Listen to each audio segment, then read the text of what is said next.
Hey guys, I need a little time to process this. I'm kind of, well, I'm not kind of, I am sick already and the worst physical and mental health crisis in my life. I mean, emotionally, I'm able to hold it together only because of faith, because I know it's all going to work out. Not believe, no, but, God actually told me in dreams that 90% of people either do not survive or kill themselves in my situation because they can't handle it. Or they end up on drugs and destroy their minds and then become kind of disabled for the rest of their lives.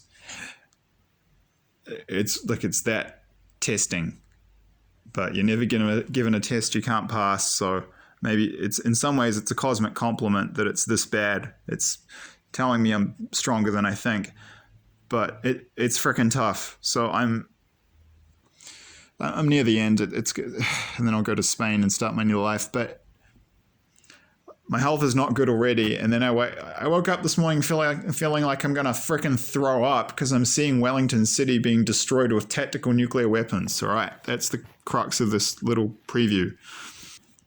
And I'll go into the details in the full version in the future because this is the fifth dream I've had about it. I can't deny it now. I feel just as much disbelief now as I did when I had the first dream about it, when I got shown them dropping one on Wellington Airport. This was a separate one.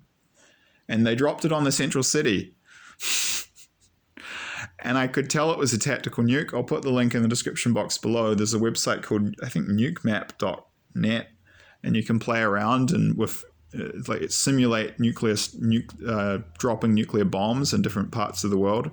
And you can adjust for things like the size and, if it's dropped on the ground or if it's dropped at a height.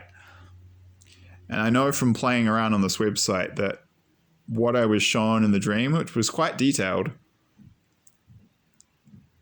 I remember in the dream thinking it looked like it was a strategic nuke, which are the really big ones that can,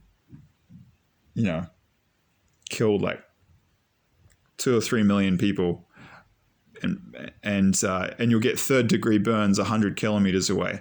I remember in this dream thinking it was one.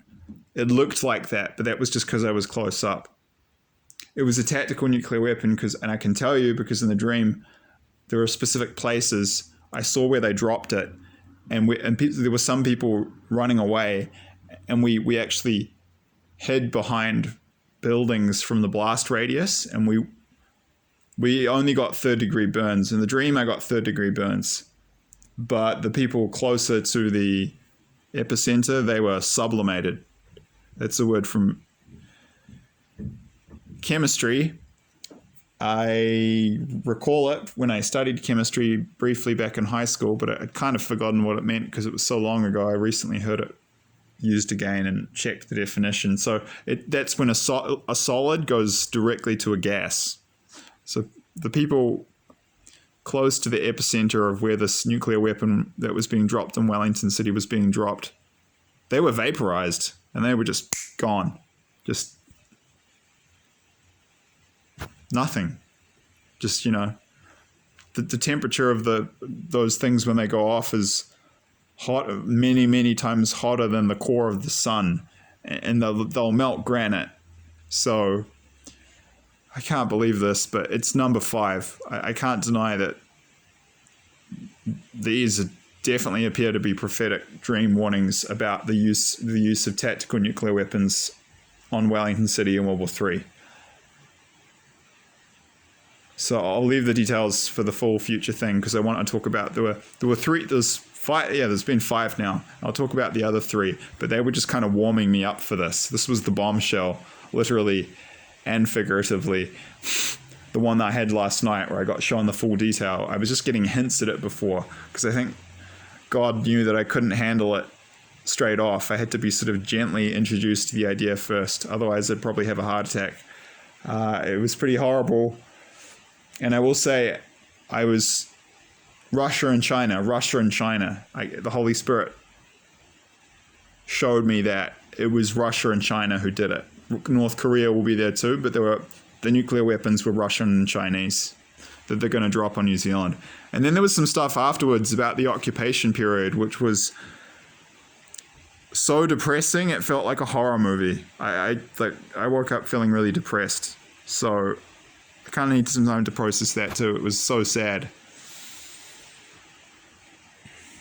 New Zealand has not been kind to me. Leaving was the best thing I ever did. But it wasn't always bad. Like up until the age of 15, when my father was still alive, he only realized he was a Christian and became baptized and confirmed about less than a year before he passed away at the age of 53 in 2003. But so he didn't actually know he was a Christian. He only worked that out just before he died. But he lived Christian values more so than most of the Christians at the local church. He didn't gossip. He was very kind and loving and gentle and forgiving.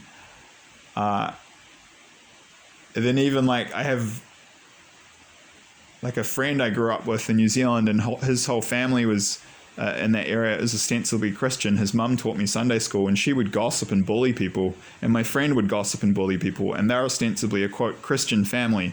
That's how toxic New Zealand is. Even the Christians there, a lot of the Christians are really not loving people. It's that bad.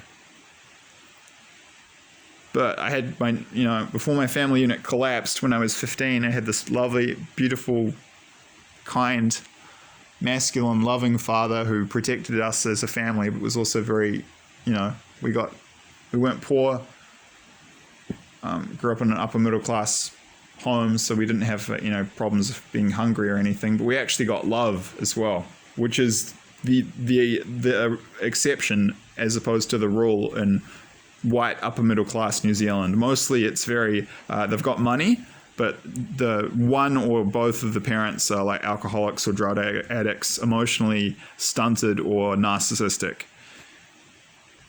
And then my grandfathers were great. So I had good experiences growing up. I do have memories of loving and enjoying and both New Zealand's nature and the society. But even then, I was still feeling the heat of all the demonic energy there. After my dad passed away, it just went completely to a nightmare. So I'm saying this because for any New Zealanders watching, please watch the video I posted prior to this where I clarify my position on New Zealand. I don't hate New Zealand. I had to cut it off in the end because I really love the place, but it's just too painful for me to be in touch with it because it's so toxic on all levels. The angry part of me would say they deserve what's coming. The toxic New Zealanders. The higher part of me would just say, I'm sorry, what do you expect? But yeah, so just please, for any New Zealanders watching this, please watch the video I posted previously to this, which will be shorter, where I just clarify a few things about my position on New Zealand. Don't hate the country. But yeah, fifth dream about nuclear bombs being dropped. Small tactical nukes. Small nuclear weapons.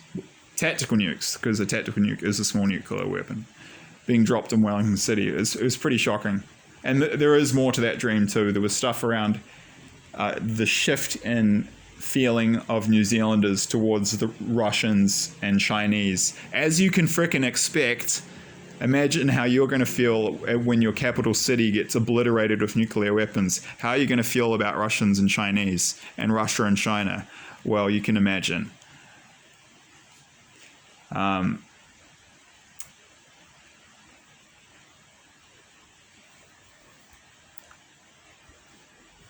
Hunger, bloodlust hunger for payback.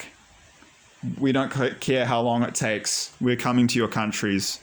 We're gonna turn your cities to glass, and we're gonna slaughter your people just like you have done to ours. That was the feeling of the whole country. I'm getting chills now. All the New Zealanders and then oh god, it's horrible. The stuff about women being raped and having to become prostitutes just to survive under the occupation, and New Zealanders are being slaughtered, over 100,000 a year, just being brutally massacred, and every year the survivors are getting angrier and angrier and thinking, you mother fuckers, you have no idea. When we get the chance, we're going to come to your countries and we're going to make you pay. We're going to make you pay. That was the feeling. I'll get into that in the full video. But this was it was shocking. So I need some time to process this.